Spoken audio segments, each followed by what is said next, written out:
তালা অনেক পুরনো একটা আবিষ্কার।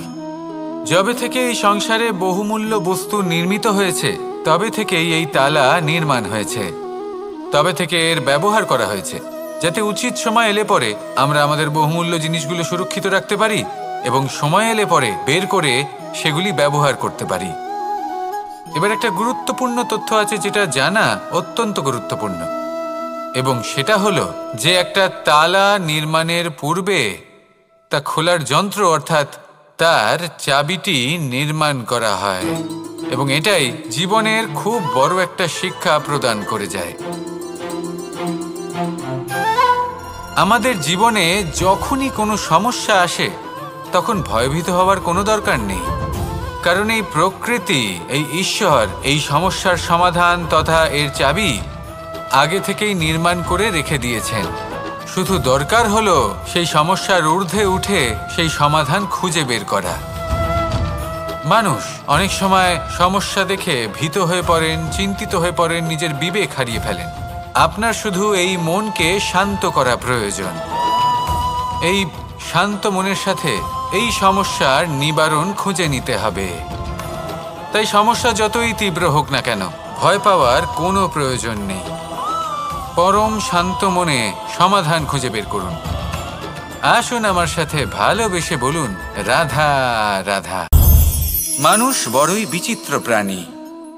অধিক থেকে অধিকতর ধন লাভ করার চেষ্টায় নিজের শরীরকে নষ্ট করে ফেলেন, নিজের শক্তি হারিয়ে ফেলেন, নিজের সামর্থ্য হারিয়ে ফেলেন।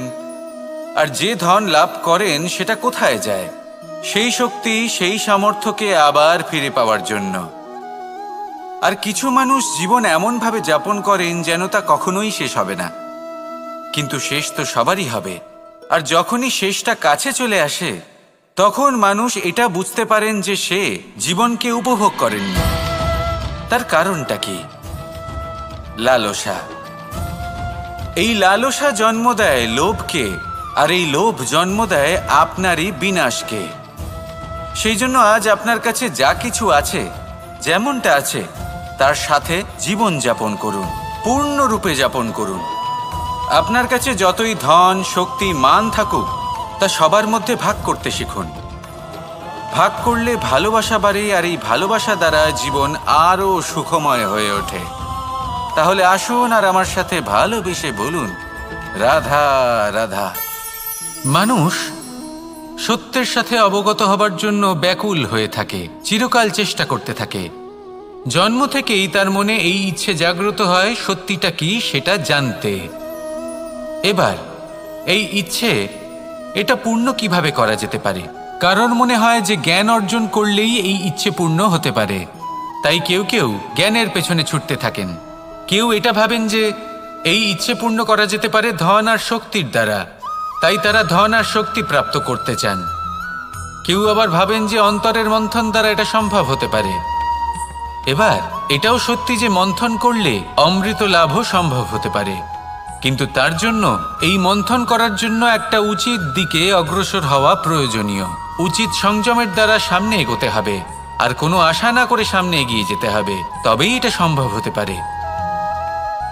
একটা বাদ্যযন্ত্রের কথা ভেবে দেখা যাক। তার থেকে সুর তখনই নির্গত হয় যখন তার তারগুলি ঠিক করে বাঁধা হয়। যদি বেশি বেঁধে ফেলা হয় তাহলে তার ছিঁড়ে যেতে পারে, আর যদি ঢিলে থেকে যায় তাহলে তার থেকে উচিত সুর নির্গত হবে না। একটা অত্যন্ত গুরুত্বপূর্ণ কথা মনে রাখবেন, সত্যকে লাভ করার প্রাথমিক আধার হল অনুশাসন। জীবনে এই অনুশাসন আনুন, সত্য আপনা আপনি আপনার কাছে চলে আসবে, আর এই মন প্রসন্ন হয়ে বলবে, রাধা রাধা। জীবনে যখনই কোনো কঠিন কাজ আমাদের সামনে আসে তখন আমরা কারোর না কারোর থেকে সাহায্য চাই, যেটা উচিত। কিন্তু যদি যে কোনো ছোটখাটো বিষয়ে আমরা সাহায্য চাইতে শুরু করি তাহলে কি হবে? তাহলে আমরা নিজেদের সামর্থ্য, নিজেদের যোগ্যতাকে কখনো বাড়তেই দেব না, না আমাদের শক্তি কখনো বাড়বে, কারণ এটা আমাদের অভ্যেস হয়ে যাবে। যাই ঘটুক আমরা কারোর থেকে সাহায্য চাইতে চলে যাব, এটাই আমাদের স্বভাব হয়ে যাবে। সেই জন্য আমাদের যেটা করা উচিত সেটা হলো যতক্ষণ না আর কোনো উপায় থাকছে ততক্ষণ আপনি কারোর থেকে সাহায্য চাইতে যাবেন না। চেষ্টা করুন যা সংকট থাকুক, সমস্যা থাকুক, পরিস্থিতি যতই কঠিন হোক, নিজে সমাধান করতে চেষ্টা করুন। যতটা পারবেন আত্মনির্ভর হওয়ার চেষ্টা করুন। যদি এটা করতে পারেন তাহলে আপনি অনেক কিছু শিখবেন।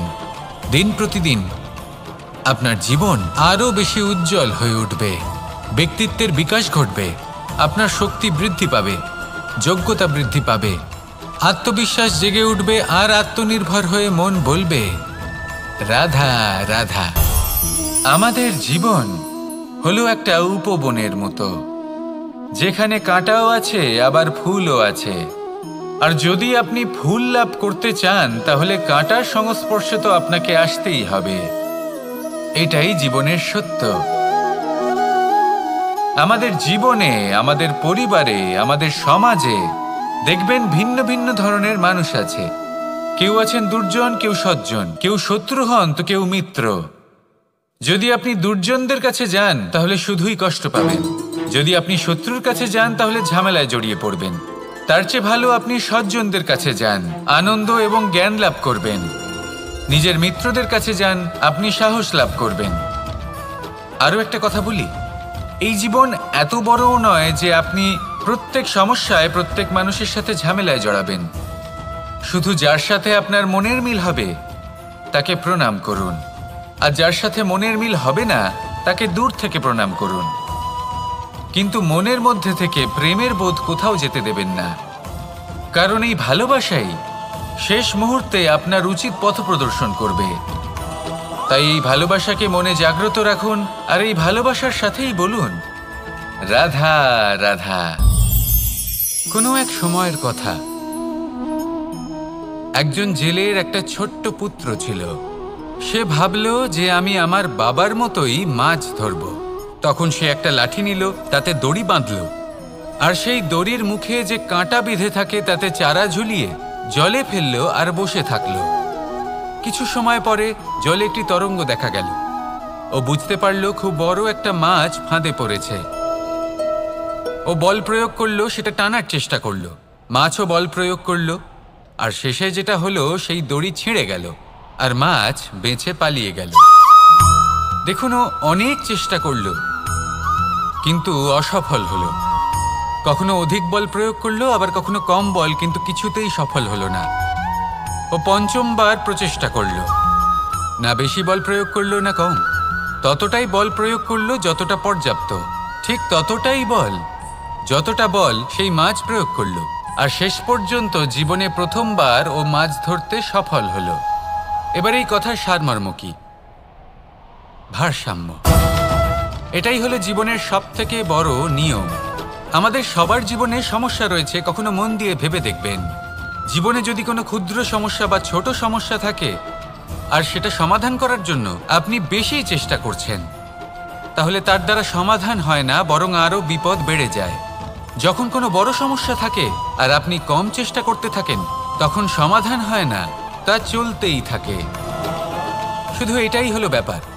জীবনের সমস্ত সমস্যার একটা ভারসাম্য বজায় রাখা, যদি এটা আপনি শিখে ফেলতে পারেন, জীবনটা আপনার হাতের মুঠোয় থাকবে।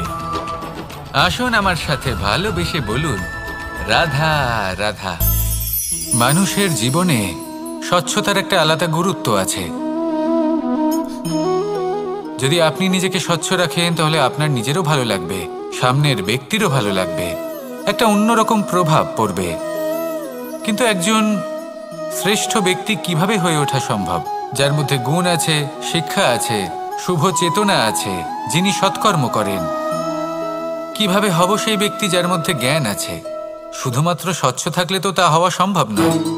প্রথমে আপনাকে বুঝতে হবে যে মানুষের মধ্যে 4টি মূল তত্ত্ব আছে। প্রথম হলো তার শরীর, যার দ্বারা উনি যে কোনো কর্ম করে থাকেন।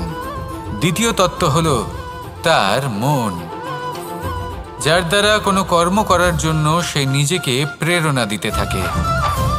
তৃতীয় তত্ত্ব হলো বুদ্ধি, যে কর্ম আমরা করতে চাই, যে লক্ষ্যে আমরা পৌঁছতে চাই, সেটা আমরা কিভাবে কোন পথে করব সেটা স্থির করা যায় বুদ্ধি দিয়ে। আর চতুর্থ তত্ত্ব হলো আত্মা। আত্মা হলো এমন এক তত্ত্ব যার কোনো সমাপ্তি নেই। আত্মা হলো অজয়। কিন্তু এরও শুদ্ধিকরণের প্রয়োজন হয়। এই চারটি তত্ত্বের শুদ্ধিকরণ করতে থাকুন, এদের নির্মল রাখুন, শুদ্ধ রাখুন। এবং এটা কিভাবে হবে? শুভ চেতনা দ্বারা, জ্ঞানের দ্বারা, এবং সবথেকে বেশি গুরুত্বপূর্ণ প্রেমের দ্বারা। আসুন আমার সাথে ভালোবেসে বলুন, রাধা রাধা। একে বালি বলুন, মাটি বলুন বা ধুলো বলুন, এ দিয়ে কত কিছু করা সম্ভব। এ দিয়ে আপনি নিজের বাসস্থান নির্মাণ করতে পারেন, প্রাচীর গড়ে তুলতে পারেন, অট্টালিকা নির্মাণ করতে পারেন। কিন্তু যদি এই বালিকে আপনি মুষ্টিবদ্ধ করে রাখতে চান, তাহলে তা হাত থেকে ফসকে যাবে। আপনি কখনোই একে মুষ্টিবদ্ধ করতে পারবেন না। এরকমই হয় আমাদের জীবন, আর এরকমই হয় সময়। এই মুষ্টিবদ্ধ করা বালির মতো। সময়কে আমরা বাধা দিতে পারবো না, আটকেও রাখতে পারবো না। এ হলো প্রবাহমান। জন্ম থেকে মৃত্যু পর্যন্ত এই যে সময়, তা খুবই সীমিত। আর এই সময় আমরা যেটাই করি তার দ্বারাই আমাদের মূল্য নির্ধারিত হয়। আর এই সংসার থেকে চলে যাওয়ার পরেও এই সংসার এই সব কর্মের জন্যই আমাদের মনে রাখে।